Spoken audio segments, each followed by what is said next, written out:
My name's Dean, the Renegade Amasinger, fighting out of NFM Windsor and Roughhouse.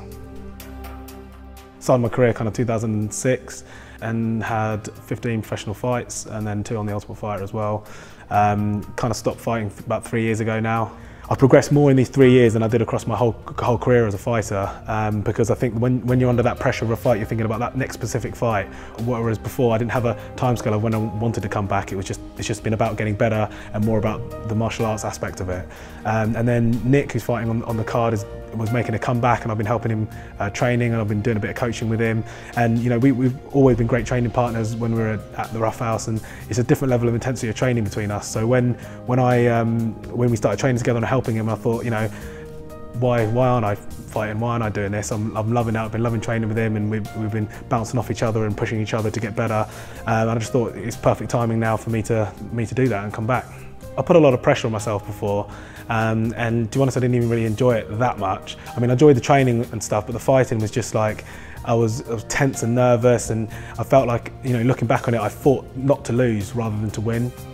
I'm a lot more confident now. I have a lot more self-belief. I believe in my power, my technique, and my skill set, and I'm just enjoying it. And also, before, I had a lot of pressure about, you know, I was trying to focus on going back to the UFC. I was trying to, you know, I had all these goals that kind of made a pressure on myself that was not conducive to me to grow.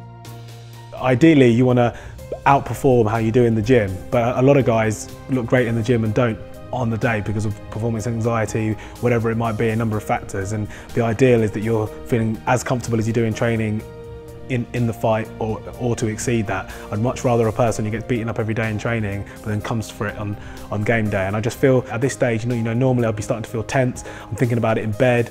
I'm not feeling like that at all. I'm enjoying training. I've got a smile on my face. I'm feeling relaxed. You know, there's no real pressure for the weight cut either. I'm really loving life. And you know, even today in the session, I'm just thinking, this is my job. This is what I get to do, and I'm grateful and blessed for it every single day.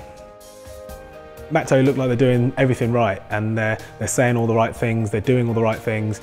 I think they're trying to look after their fighters, and I'm excited about being involved in the show. I'm looking to finish him as quickly as possible, and I'm looking to impose my will as soon as possible, and I'm strong and confident in every area. I'm kind of seeing it as 2 careers really, and I see that although I was fighting professionally, that was my amateur career, and I'm now a professional. Before, I felt like there was areas I didn't want to find myself in, and I was like, oh, don't let the fight go there. Whereas now, I don't care where the fight goes. I feel like I'm going to dominate everywhere. I think I'm going to knock him out pretty quick, and I think I'm going to knock him out within the first minute.